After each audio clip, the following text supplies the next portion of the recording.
Of course, I set out to interview a lot of Emiratis, and of course they're not going to want to just, who am I, you know? So I did manage to interview several, and some were on camera and some weren't. I managed to interview an older gentleman. I'm not sure he would want to be named, but he was friends with Maktoum and Sheikh Maktoum's father when they were young here in Dubai, and they were building the Trade Center Tower, the first one, the first sky high rise. And he said they used to play on the construction, on the stairs while they were building it, and kind of like hop around there in the early stages of that. And that was fascinating to me. And I said, what do you mean? He's like, well, there were these guys, I just ended up going to high school with these guys. Doug Morrione. So you're a film director. Yeah. Storyteller. Yep. And filmmaker, obviously. Is there one title that you prefer to go by? I'd prefer to go by director, but if I'm honest, my greatest skill set would be editor, you know. So, really? Yeah. Editing film? Yeah, film and television. Is that how you started it? I started in sound. So I was a musician in New York first, doing sound for film, playing jazz in New York, jazz guitar. And then I started picking up work doing soundtracks for short films for people because there's such a big film TV community in New York. And then I saw how they were using the music in the films and the scenes, and I didn't love the way that was being done. I thought it was sort of incongruous the way they were using the music. So that was around the same, this will sort of betray my age, but it was around the same time that nonlinear editing came in to play in the industry. So the difference between editing sound and editing picture became not so great at that point. You're just moving things around on a timeline. So I took that sound editing skill and moved into editing video, and that's how I got into. And I started getting jobs in New York as a television editor. You know, I don't know a lot about directing filmmaking, but when I see interviews, this is one of the great things about social media nowadays, I think, is that you have access to snippets and interviews that were yesterday or, you know, decades ago. And when I see Martin Scorsese being interviewed, and for me, and I'm not a big film guy, but the way he uses the way he uses music and the way he talks about how he uses music, is that like the pinnacle of effectiveness with filmmaking and music? Yeah, Scorsese's very good at it, yeah. Because I've seen where he's said to his editors, just write down either the name of a band or the name of a song, because he knows he wants, like that shot, the way he explains it, seems to be built around the music that he knows he's going to be using. Sure. Is that the exception? Well, that's the goal often, you know, but there aren't, you know, there's a lot of things come into play there. I mean, Scorsese only has one editor. It's Thelma Schoonmaker, and she's edited, I think, almost all. Maybe he has a couple others, but she's edited the vast majority of his movies. And so she kind of knows what he wants, and they share a sensibility. But the other problem is you can't always get the rights to that music. Scorsese can get the Rolling Stones, you know, because he has the money, you know. So he can think about that song and that emotion and know he can build a scene around it, whereas, you know, someone like me, I'm going to have to come up with some kind of a knockoff track to do that. But yes, to answer your question, that is the goal, yeah. So you brought it back to yourself, which is a nice segue. I'm very good at that. Very nice. So when I was doing my research, I saw that you've done a couple of films, big films. The most recent one is the one that you did here, Fairways to Happiness. Yeah. So for those who wouldn't know it, give us an encapsulation of what that is. Okay. When I first came to Dubai in 2014, I came from New York City. I was tired of New York City, as most people get with a big city like London or New York.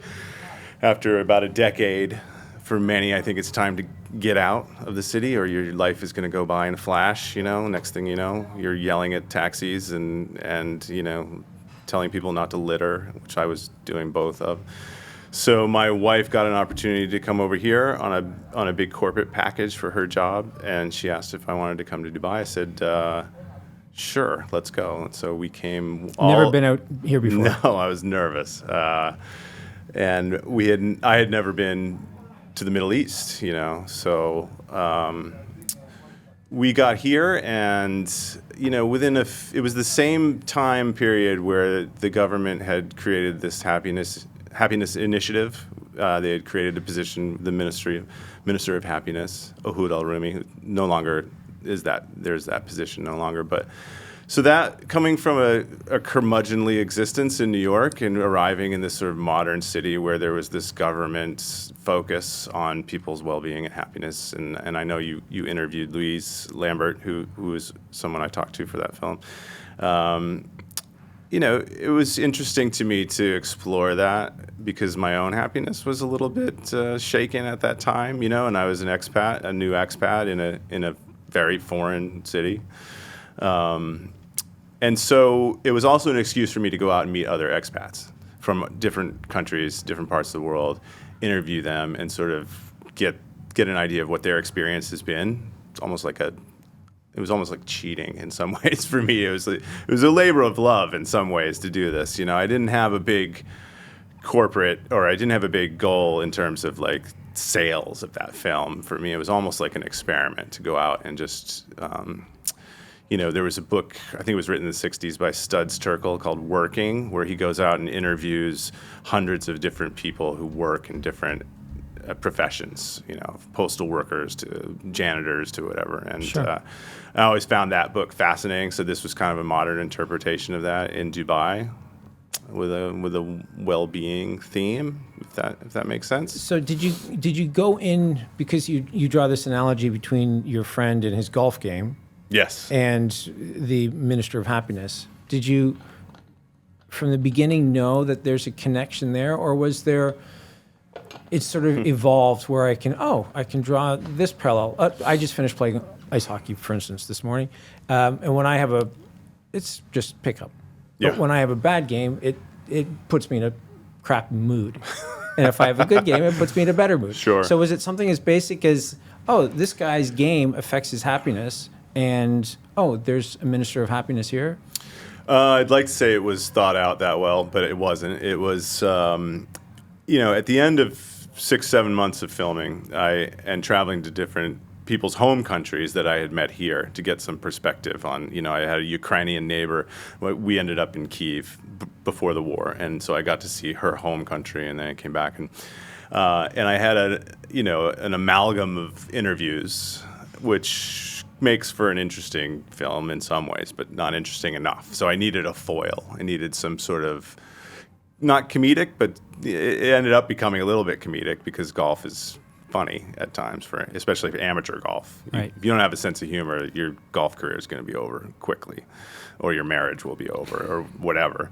So I found Eugene, and I just said, would you be willing to do this? Just try to break 80 playing golf, and I ended up interviewing him as the central subject. He turned out to be a great interview, so that was quite lucky. That was, but then also the game of golf became a pretty good parallel to the ups and downs of one's life. I mean, you are going to make mistakes, and you have to be able to shake them off and get back out there and keep going, and that became, a theme throughout the film that I think worked pretty well. And I think it's also, it's consistent with all sports. You got to shake stuff off. Yeah. And I think it's why sports is, in my opinion, so essential for a nice, well-rounded life, because we're going to drop the ball, we're going to get fired, we're going to have to figure out what we're going to be doing next.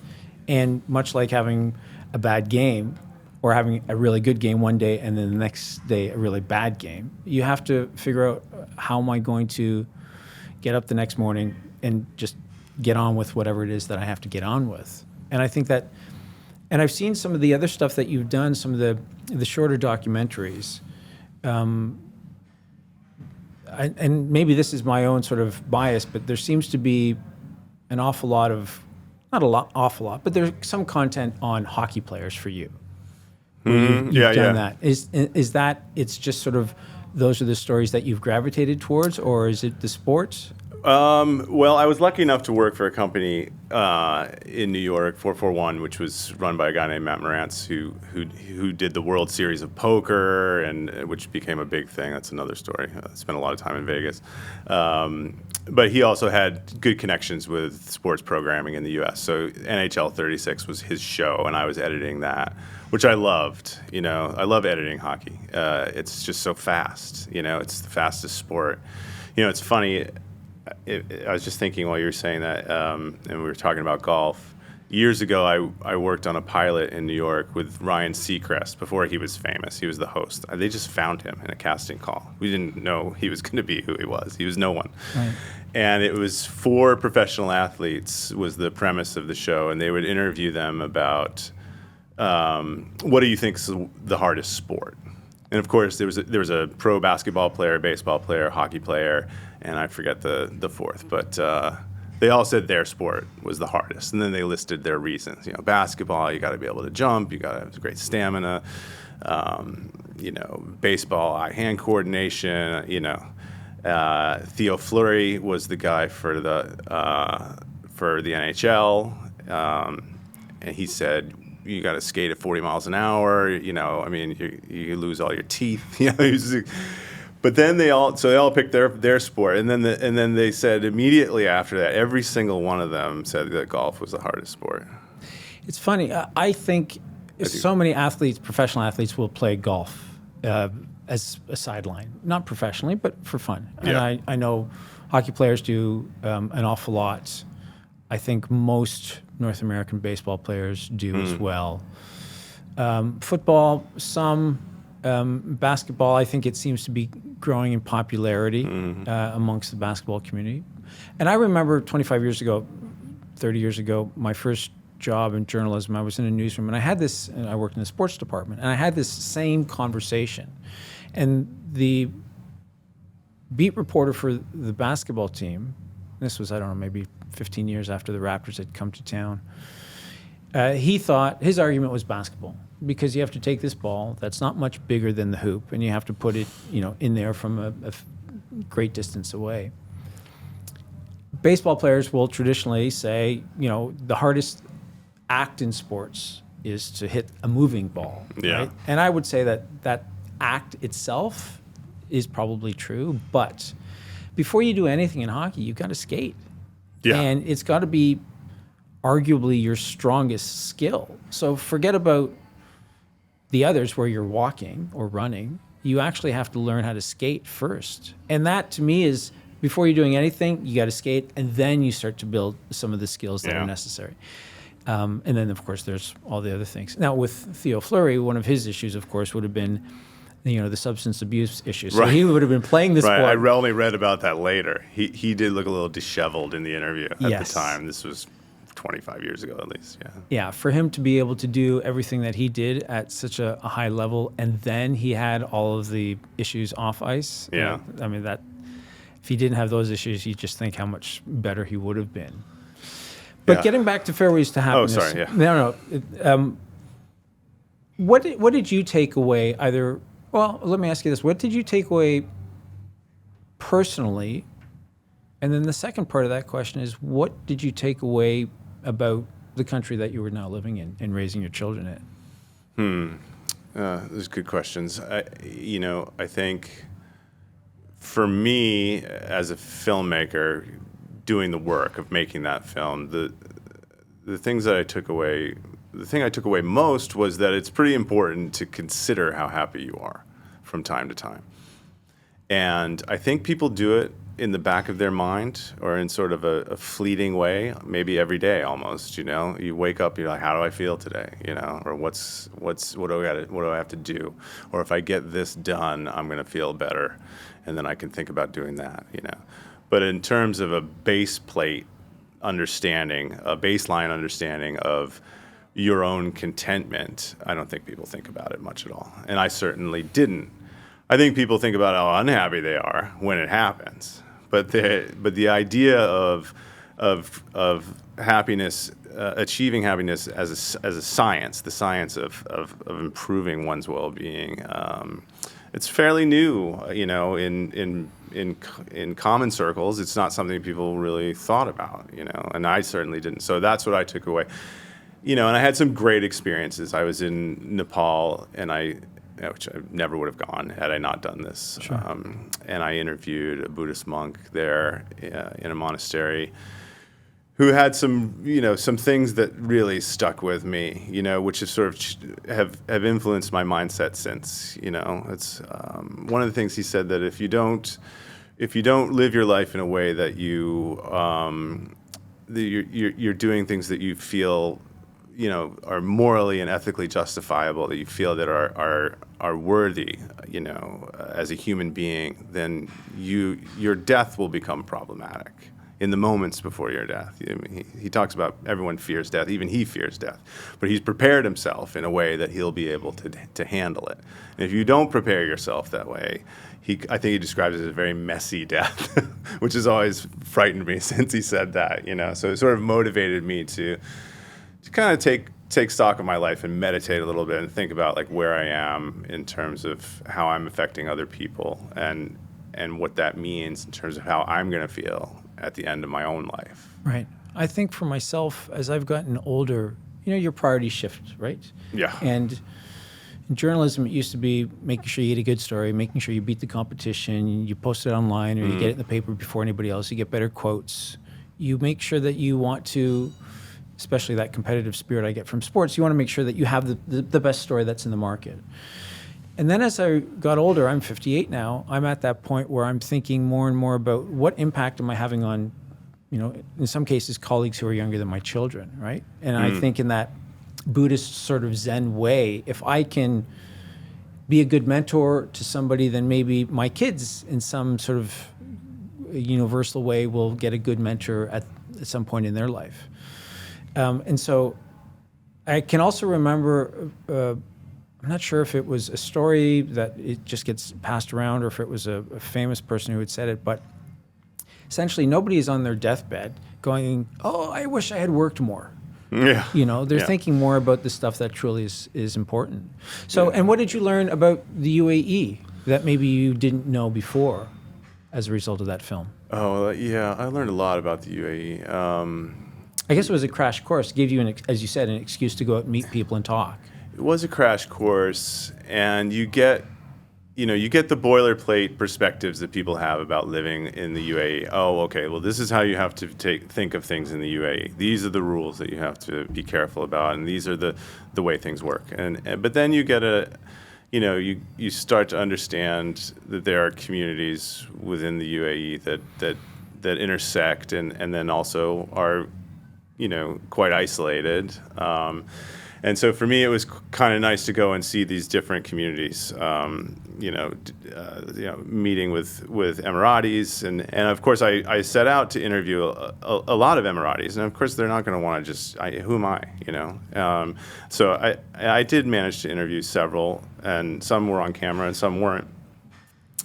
I managed to interview an older gentleman. I'm not sure he would want to be named, but he was friends with Maktoum and Sheikh Maktoum's father when they were young here in Dubai, and they were building the Trade Center Tower, the first one, the first high rise.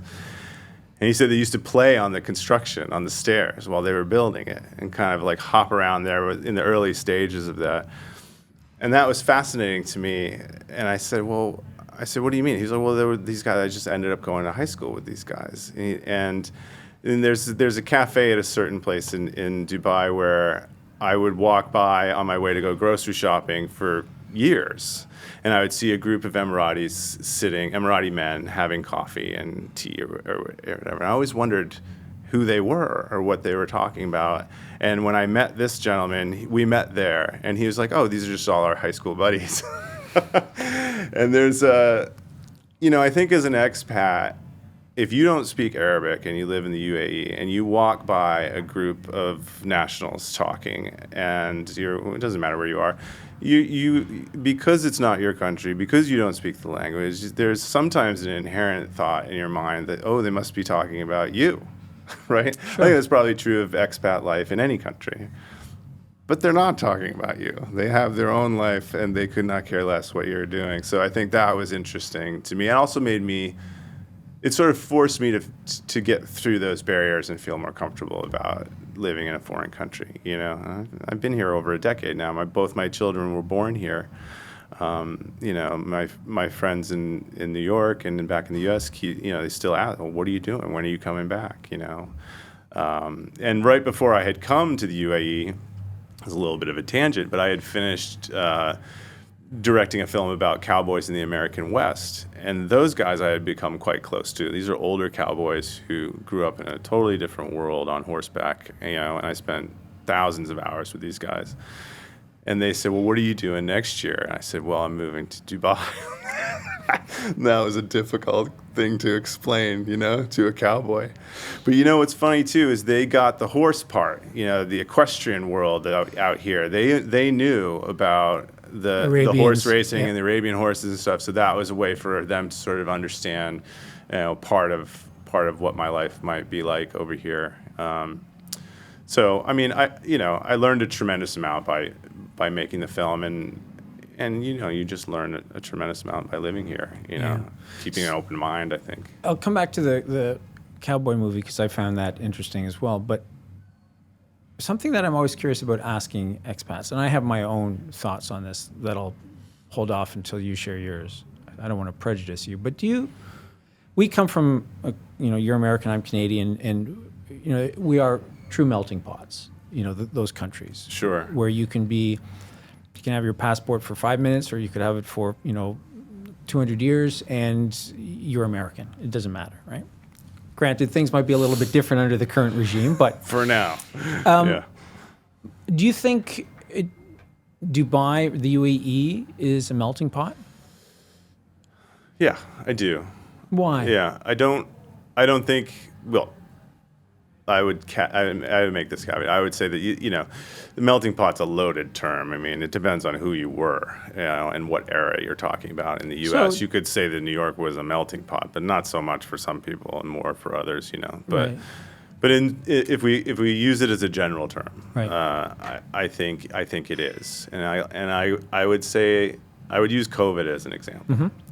So my parents were visiting us right before COVID happened, and that run up in March, it was pretty scary. And they got one of the last flights out back to the States. And I remember my father saying to me, he said, Doug, are you sure you want to stay for this? Because this is going to be bad. You know, he knew some epidemiologists back in the U.S., and I knew some in Colombia, and they were like, this is not going to be good. And I thought about it, and I said, you know what, I think we're going to be fine, you know, because I think one of the government's first calls was to Bill Gates, you know, and that was smart. And our government was calling the wrong people, you know, and I was like, you know, and the U.S. was, you know, troubled at the time. I think a smaller country, people pay attention to the rules here, I think we'll be okay. And I thought that overall the UAE handled the pandemic almost better than any country on earth. I was very glad to be here. Mm-hmm. Didn't love the lockdown, staring at the empty roads, but we were fine. But what impressed me the most was that in a country with so many nationalities existing under such stress, you know, and the police don't enforce things, you know, with an iron hand here as people think. I mean, if you make big mistakes, you're going to suffer the consequences. But they're not yelling at you and policing you all over the place. And the people in this country were gracious to each other about handling mask wearing and the rules and taking care to deal with the grocery stores at the timings and all of that stuff. So I was very impressed by the way a country with so many different nationalities who could have stood in their camps and barked at each other kind of under this umbrella acted in, I don't know if you would call it a melting pot, but that's the type of social behavior that you would say these people you bring up a care about each other in an unexpected way or humble. I think you're right, and certainly I hadn't considered that, so that would be my first comment. And I think that there is a sense in Dubai in particular. I live most of my time here in Abu Dhabi, but I think it's true there as well. But you know, for the purposes of this conversation, Dubai, and Dubai is doing a better job. One of the people I've interviewed recently is an urban planner, and he talks about some of the ways in which Dubai hasn't gotten it right. But one area in which, for the most part, it's getting better at is building communities, like physical communities, and I think Sure. also that community spirit exists in the UAE. And yes, the police don't, as you say, they're not sort of micromanaging everything that we do, which I think is always a surprise for people back home. But, once you sort of accept that this is where you are, for the most part, people buy into, the laws, right? They want to be respectful and whatnot. My argument, though, why it's not a melting pot, and it might change because of the golden visas and because people are now in the last, 10 years or so, able to buy and invest and pass it along, is, Americans usually still send their kids to American schools, Brits to British curriculum schools, Filipinos to Indians and everybody like that, because they know, at least historically, they've thought, oh, the kids, when they go back to university, like our kids, they went back to Canada for university. That's what most people would think. Now, of course, you can get visas that allow you to stay so that, you might be unemployed, but you don't have to leave the country, right? And you can, as I said, also purchase land. I think that, so... That makes a difference, yes. I think it does. Because people leave. Yes, absolutely. Yeah, But now that my job...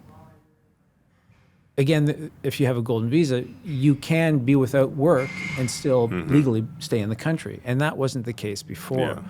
So, but I hadn't thought about your stories about COVID time. I was in Doha at that time. And here, my wife was in Abu Dhabi.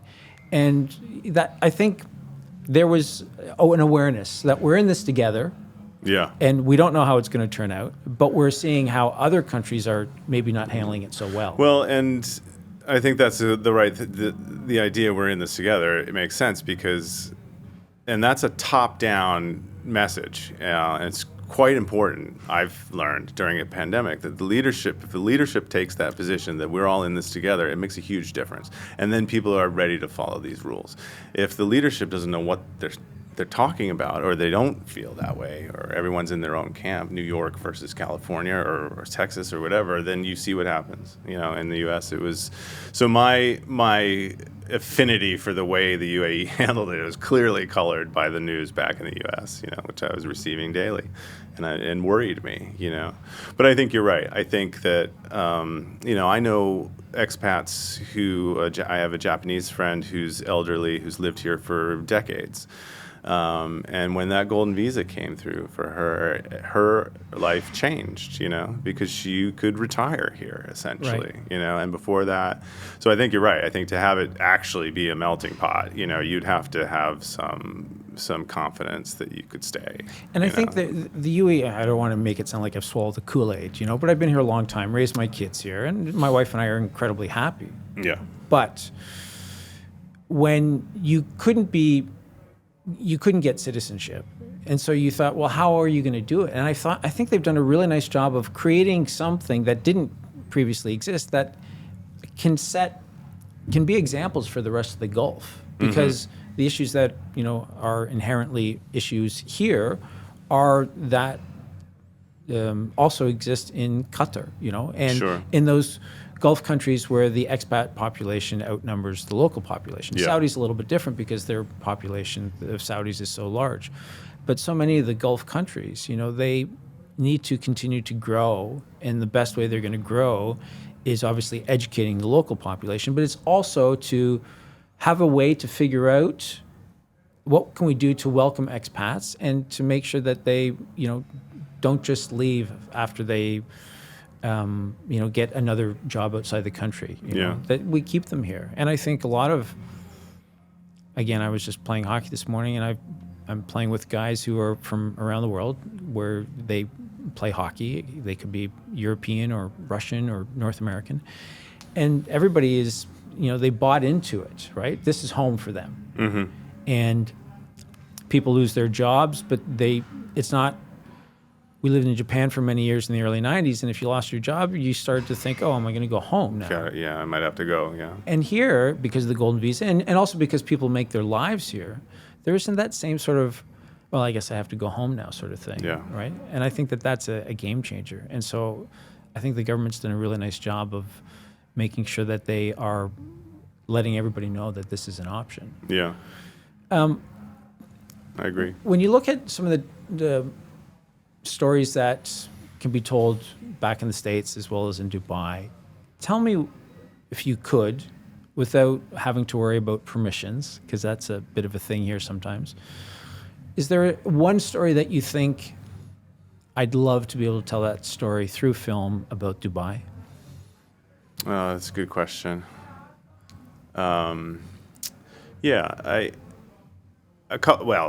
the obvious answer to that would be it'd be a fly on the wall, at the highest levels of government, as a Westerner, or in the royal family, or, but not in a reality way. TV Sure. way, but in just a real understanding of what the dynamics are of how these decisions are made, or, for example, one thing that I've always I'll answer your question in two parts. The first would be that I would be very interested to be in on the ground floor of not a mega project, but maybe a mega project or a new high rise or an iconic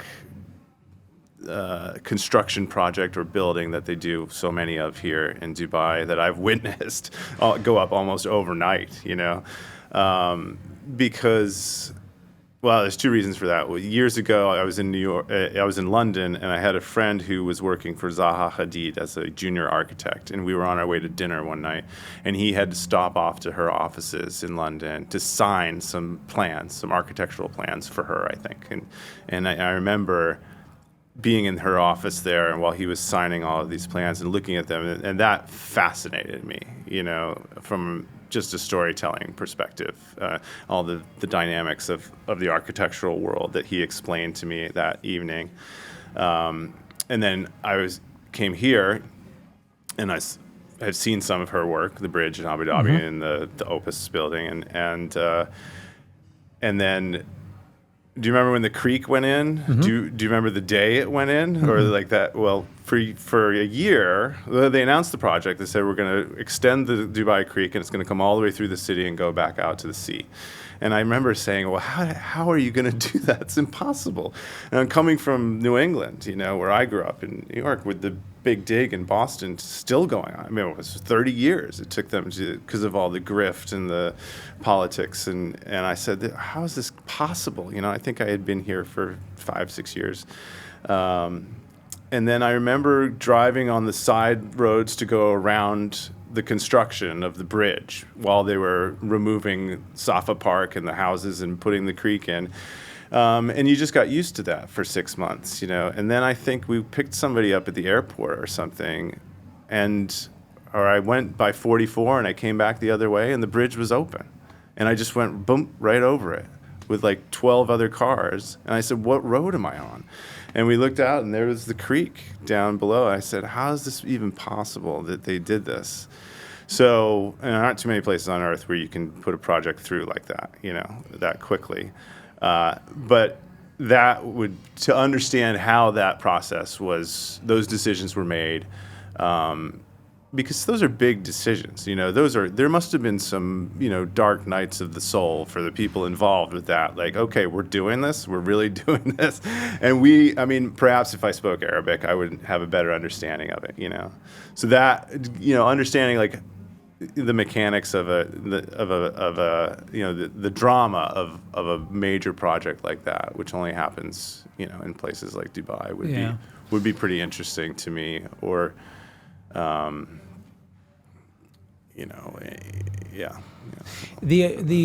Your first point about being a fly on the wall, there's the FNC, right, which is the Federal National Council. Yeah. It's a consultative council, and they can't make law, but they can debate law. And they can bring in ministers, and they can genuinely grill them. That's open to the public. And when we would cover the FNC, I would always encourage my guys to go down. Yes, it's in Arabic, but again, what the UE does so well is they allow people access to what in some countries is not accessible. And so if you're, an Arab expat and you speak the language, it's easy enough to go in there and to sort of just, walk in off the street and, present your credentials or your ID and just watch a session or two. Okay, so that's for Dubai. That's what you would want to do. What if you were to pick the ideal documentary about back home? And right now, I could think of one. What would you do? Something about being a fly on the wall in the Oval Office, right? So, that to me Wouldn't wish that on anyone. But I mean, you'd probably end up with so much material after just a very short period of time. You'd figure out, well, what am I going to cut out? Because there's so much gold. It always amazes me that no video leaks. Just signal chats. Yeah, signal chats, right? But I mean, through most administrations, there's never video. They really take those phones when you go in there, right? Because you would think in this day and age, some disgruntled, or even someone who's not disgruntled would release something, some video of some moment. There was that moment a couple of years ago when King Charles, with the pen with Camilla, where the pen was leaking, and where the microphone was a little bit too loud. Yes, picked it up. He's like, this bloody pen. Yes, that was gold to me. That was fascinating. To see that moment with him, like, oh, okay. But that's how that relationship is, or that's how he is at times. Yes. I thought that was fascinating. Yes, especially when you've watched some of the Crown episodes, and so you could see, okay, that's not such a leap. Which we watched. Yes. Before you answer your question about the documentary back home, there was that audio recording of Trump from the campaign bus in the first when he said something wholly inappropriate. But yeah, you're right. That doesn't really happen. I think in terms of just that documentary, if you were going to do an Oval Office documentary, what would be interesting to me would be, we were talking about this before the interview, is that proximity to power, how people change. I think that's fascinating. I think you see it in spades with the Trump administration. You see these people who had, very strong positions on certain ethical and moral positions on things, and then as they get closer to the president, they just change. They just morph. They lose that integrity quite quickly. It's almost like a magnet, it just sucks it right out of them. And that happens in proximity to power anywhere, but it seems to happen exponentially. Yeah, and I would like to see that happening. Yes, or how much of it is just for the cameras. Right. But in the end, what's for the camera is now becoming what matters. So you can't be one person off the camera and one person on the camera, because everything is about the cameras now. But it's amazing, as a Canadian, I was watching, Prime Minister Carney in the Oval Office last week, and there were respected journalists afterwards assessing, evaluating how everything had gone. And there's so much allowance of stuff that you see President Trump saying on camera as though he is, well, he's just 6, right? But my goodness, he's not. He's the president. He's the president, and yet it's not that we allow it or don't allow it, but it just happens where he ends up saying like he'll jump from one conversation to the next as though he's a child, and he has very little awareness about the way that adults, presidents, diplomats, businessmen should act. It comes into his mind, he says it. Yeah. And that to me is... He is not challenged by anyone close to him who could be like, well, that ship has sailed. I think to be the president of any country, you should be able to pass a basic civics course, which entails the history of the country that you are going to govern. You should know, you should be able to recite the Constitution. You should be able to understand the Bill of Rights and understand why they're important and why they've allowed you to assume the office that you assume. And he doesn't seem to have a fundamental understanding of history. Yeah. So that's sad. But what's more sad are the people around him who do. who don't stand up, or it's not even a matter of standing up; it's a matter of taking him aside and saying, "Hey, this is really important because of this," or your wife wouldn't be here in the United States if it wasn't for this law that you're now turning against other people. Your wife and her parents as well. Yeah, exactly. Yeah, so that's worrisome to say the least. Yeah, with President Trump, what I noticed different about the first term and the second term, and this is why I think he's so much more powerful and potentially dangerous in the second term, is in the first term he surrounded himself with career civil servant professionals, people who would say, no, you can't do it, you can't do that, or you can't do it this way.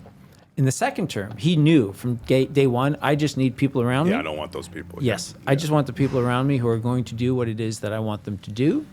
And then he's essentially going unchecked. Yeah. Well, the other thing that comes to mind to me quite often is that I know people in government. I have aunts who are judges, and people have worked, in public service for years. I know Congress people, governors, mayors. It's public service, It's a hard job, and it's primarily about serving other people, And if you're just in it for the money, you're in it for the power. That's not what you're elected for. You need to basically be there to serve people. And if you can't do that, and I don't see a lot of public service. I see a lot of the opposite. And I have my own theory about that. I think we can get off the politics, but I think one thing that is true about America, maybe this would be a documentary, but I mean Bernie Sanders does it every day, is the income inequality in the United States is so vast at this point. And you could see it by the billionaires surrounding the administration during the inauguration. Take this example, like in the U.S. Navy, if you're an ensign or a deckhand or a sailor or whatever, you make $25,000 a year or something. The admiral, the highest ranking officer in the Navy, can only make 8 times as much as you. And that's a rule in the Navy. So they make $200,000. They don't make more than $200,000. And so, the lowest ranking officer in the Navy can see that his boss is making 8 times as much. It's not 800 times as much. And I think the average CEO of a Fortune 500 company in the U.S. is making $1,500, $2,000. They work for 10 minutes.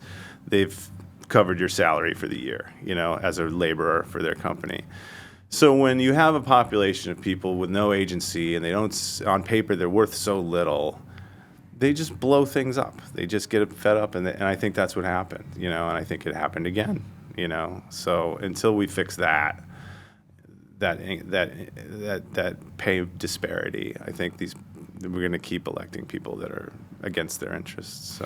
So for the record, on the golf course, I mostly refer to myself as Canadian, not because I'm anti-American, because I just don't want to have the discussion. I understand. Unless a Russian asks me.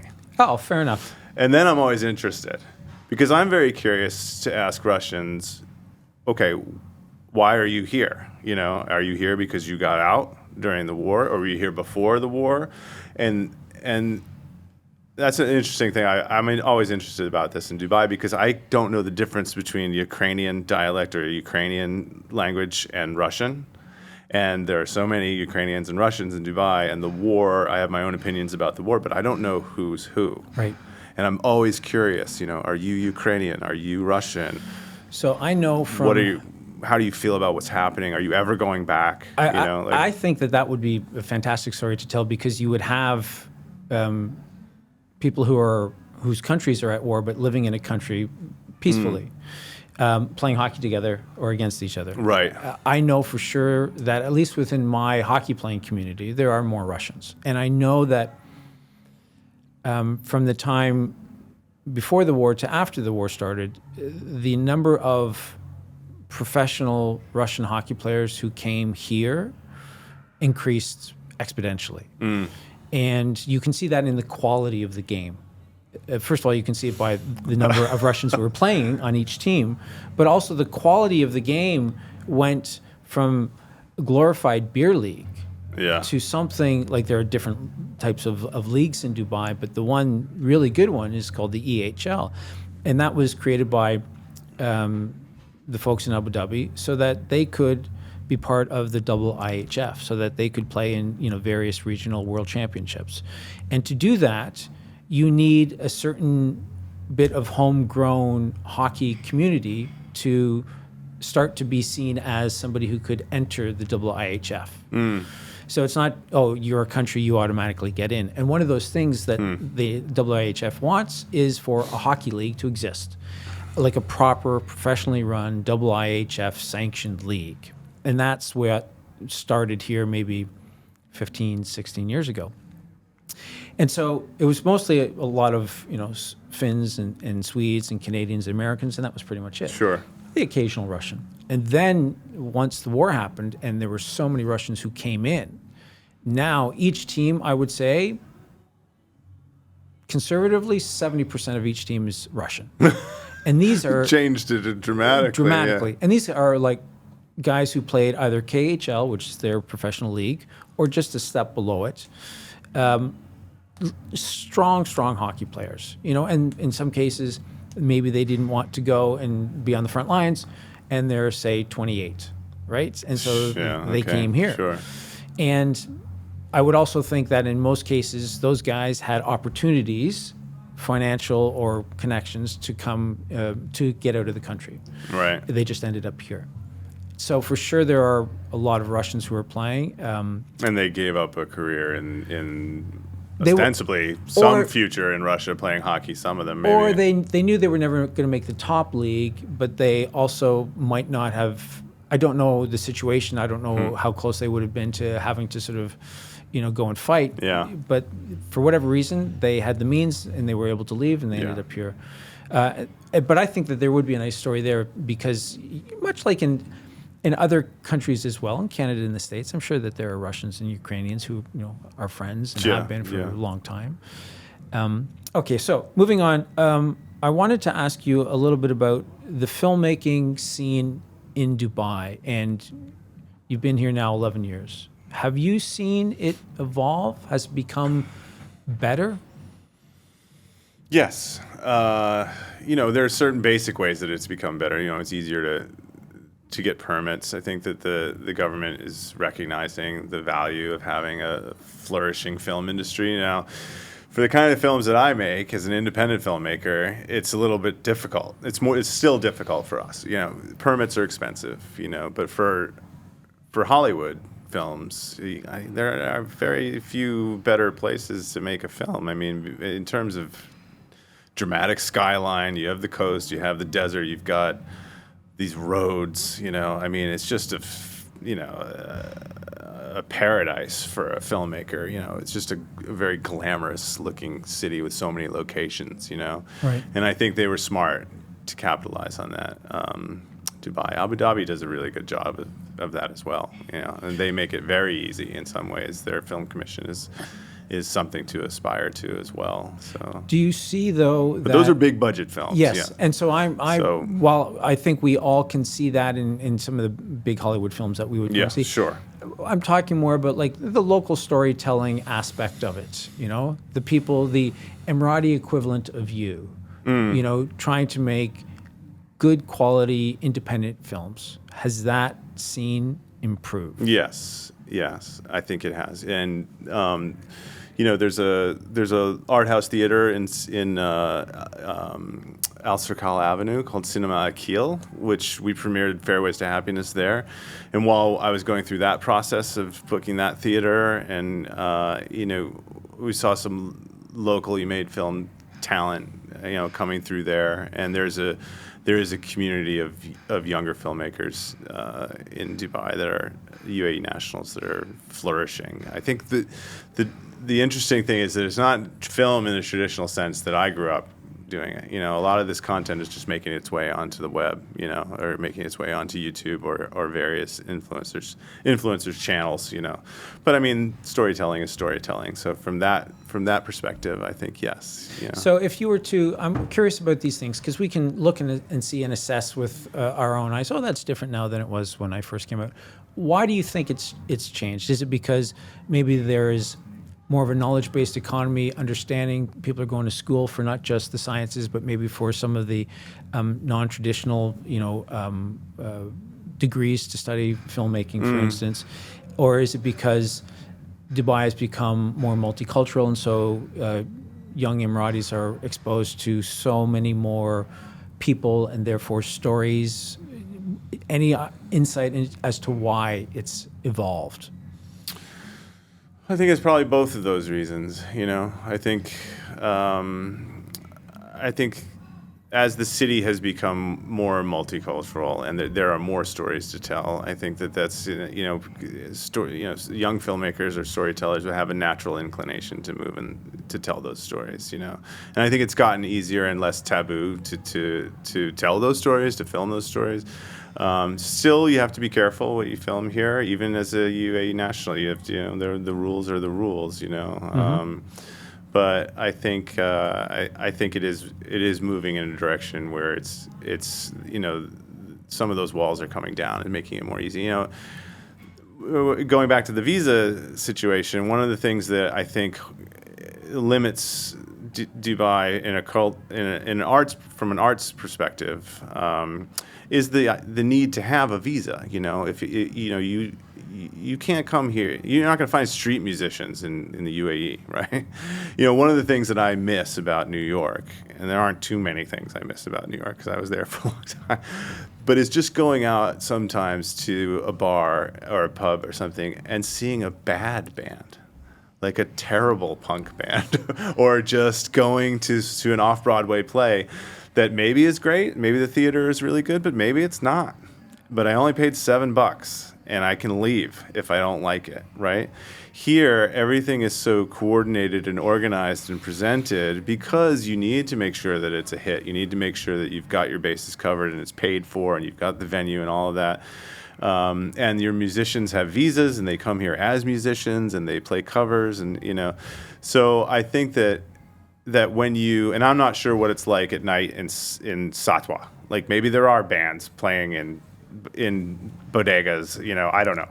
But the places we go, it's all still a little clinical, and that leads to a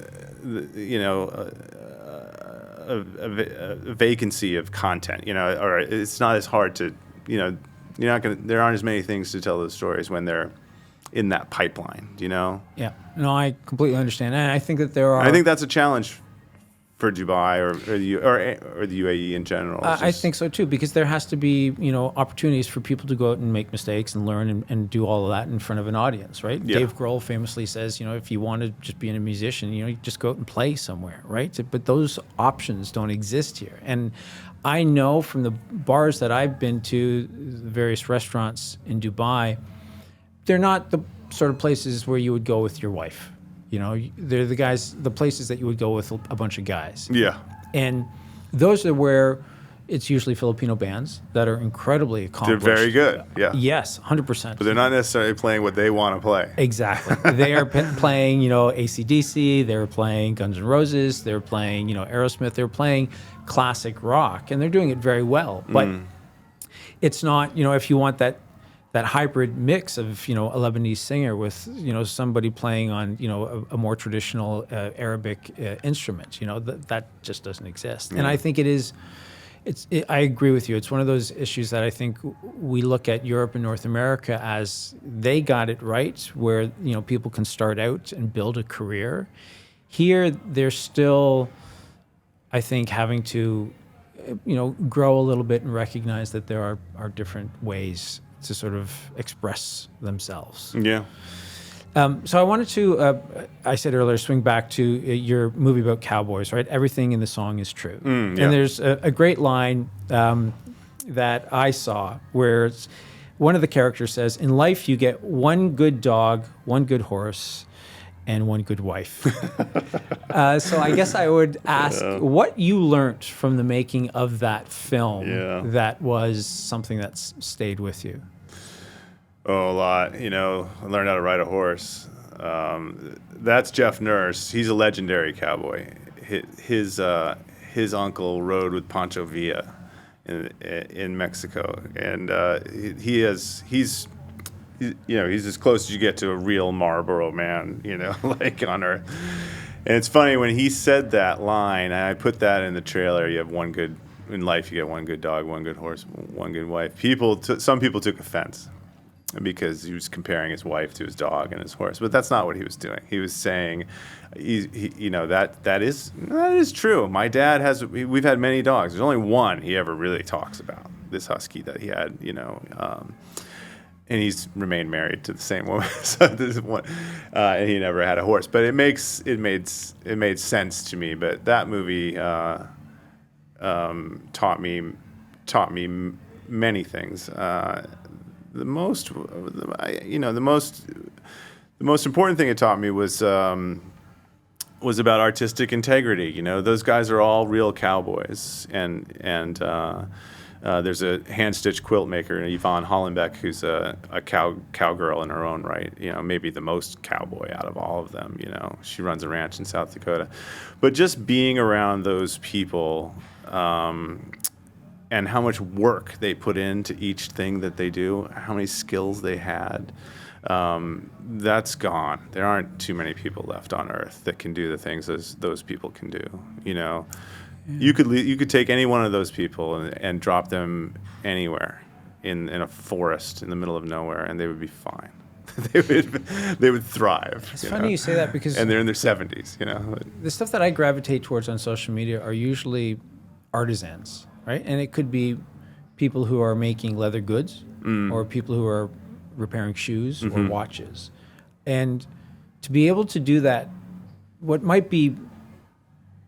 we might think is something small or very narrow, but to be able to do it so well and so skilled, that I find it infectious because they have a passion for it, and I like watching people who are passionate about what they're doing, even if I'm not interested in that. I'm interested in the passion, and I think that's.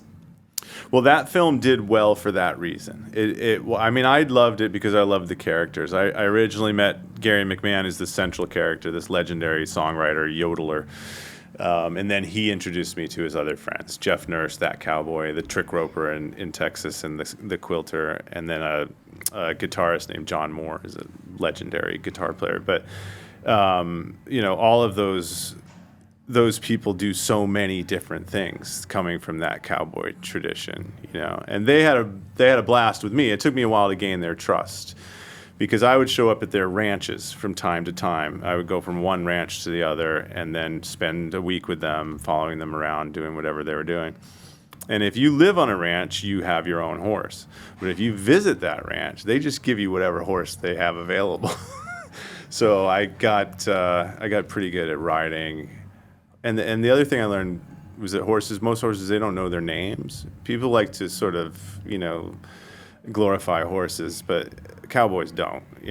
They have their horses that they like, but their brains are very small. They don't know their names. So my horses were like, Beer Can, or I'd be riding Beer Can or Mohawk or some horse that was a problem horse. So I got pretty good at getting bucked off into trees and stuff.